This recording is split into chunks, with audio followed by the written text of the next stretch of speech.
전반전 리버풀의 압박의 강도와 공수 전환의 속도, 중원에서의 에너지는 맨시티를 그야말로 압도했습니다. 안녕하세요, 엘미야입니다. 올 시즌 부임 이후 승승장구하며 리그 1위를 달리고 있는 아르네 슬롯의 리버풀과 6경기 연속 승리를 거두지 못하며 부임 이후 최대 슬럼프에 빠진 과르디올라의 맨시티가 맞붙었습니다. 현재 심각한 부진에 빠져있는 맨시티는 특히 로드리가 빠지고 코바치치까지 부상을 당한 상황에서 6번 자리에 대한 고민이 깊은데요. 최근 귄도안을 6번으로 주로 활용했지만 수비 경합 부분에서 많은 문제를 노출했고 특히 중원의 에너지가 굉장한 리버풀이기에 오늘 또 다른 변화가 필요했습니다.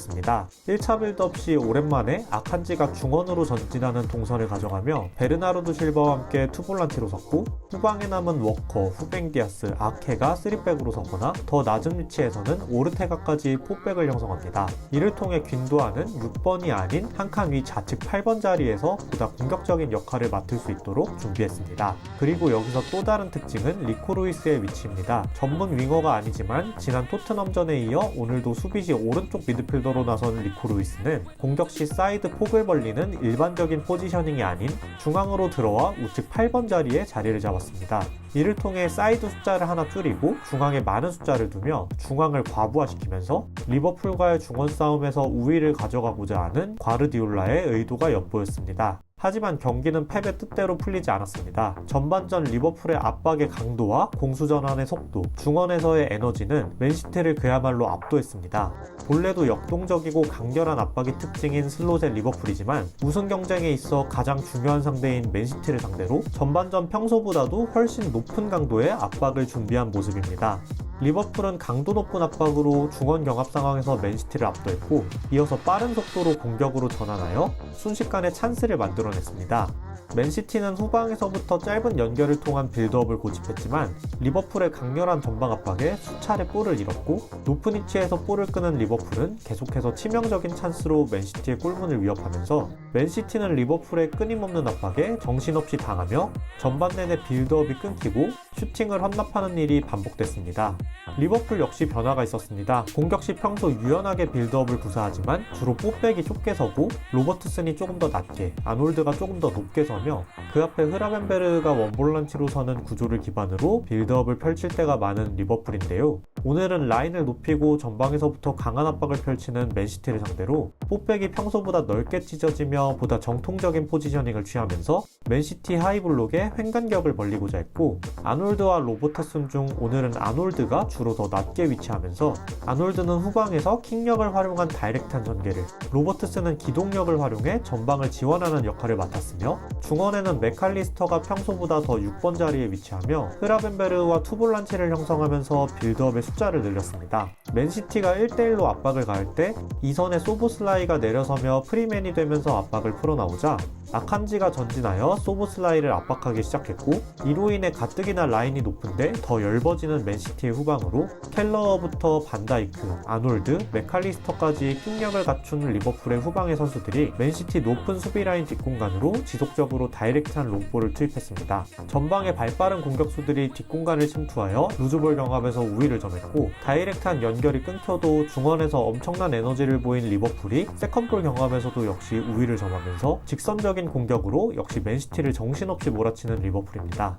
맨시티의 센터백들이 중원에 가담한 루이스 디아스와 소보슬라이에게 끌려나가며 이때 열린 뒷공간으로 살라가 침투할 때 로버트슨에 비해 낮은 위치에서 빌드업에 가담한 아놀드가 전방으로 다이렉트한 볼을 투입하고 아웃프론트로 킥을 구사하면서 볼의 궤적이 정확하게 살라에게 떨어지며 찬스를 만들어냅니다.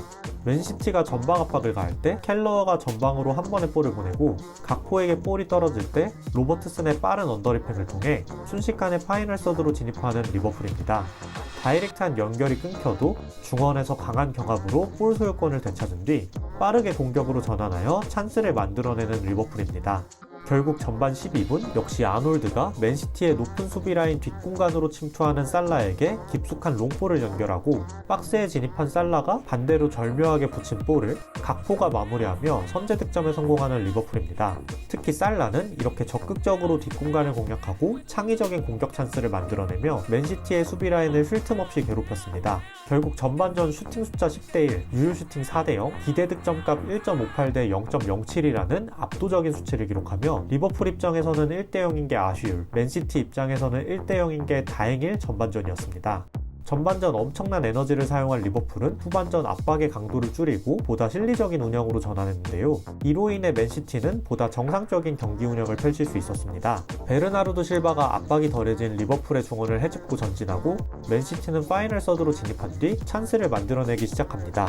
득점이 필요한 맨시티는 변화를 가져가는데요. 먼저 귄도안과 누네스를 빼고 도쿠와 사비뉴를 투입하며 윙어들이 사이드 폭을 벌리는 일반적인 구조로 전환했습니다. 특히 부상에서 돌아온 도쿠가 1대1에서 아놀드를 계속해서 따돌리며 좌측면을 흔들기 시작했습니다. 이에 리버풀은 부상 복귀 전인 아놀드를 조금 일찍 불러들이며 콴사를 라이트백으로 기용했고 막판에는 살라를 빼고 커티스 존스를 투입하며 소보슬라이를 우측면으로 돌리면서 도쿠에 대한 수비를 강화했습니다. 특히 소보슬라이는 경기 내내 중원과 측면, 전방과 후방을 가리지 않고 많은 활동량을 통해 팀의 에너지를 불어넣는데 중요한 역할을 해냈습니다. 리버풀의 견고한 수비 조직에 맨시티는 여전히 리버풀의 골문을 위협하는 데 어려움을 겪고 오히려 리버풀은 여전히 직선적이고 빠른 공격 전환으로 맨시티를 위협했습니다. 그리고 후반 78분경 맨시티가 전방 압박을 펼칠 때 켈러가 전방으로 롱볼을 보내고 후뱅 디아스에게 볼이 흐르지만 리버풀의 3톱은 압박을 멈추지 않으며 볼을 다시 끊어내는 데 성공하고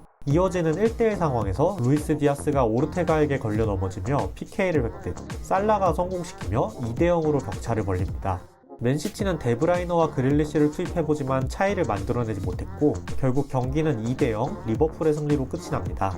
리그를 대표하는 두 강팀들의 맞대결이었지만 흐름이 좋은 팀과 좋지 않은 팀의 차이가 명확하게 느껴지는 리버풀의 압도적인 승리였습니다. 이번 승리로 리버풀은 2위 아스날과 승점 9점 차이, 맨시티와 승점을 11점 차이로 벌리게 되었습니다. 맨시티는 리그 4연패, 공식전 7경기 연속으로 승리를 가져오지 못하며 부진이 더 길어지게 되었습니다. 오늘 영상은 여기까지입니다. 시청해주셔서 감사합니다.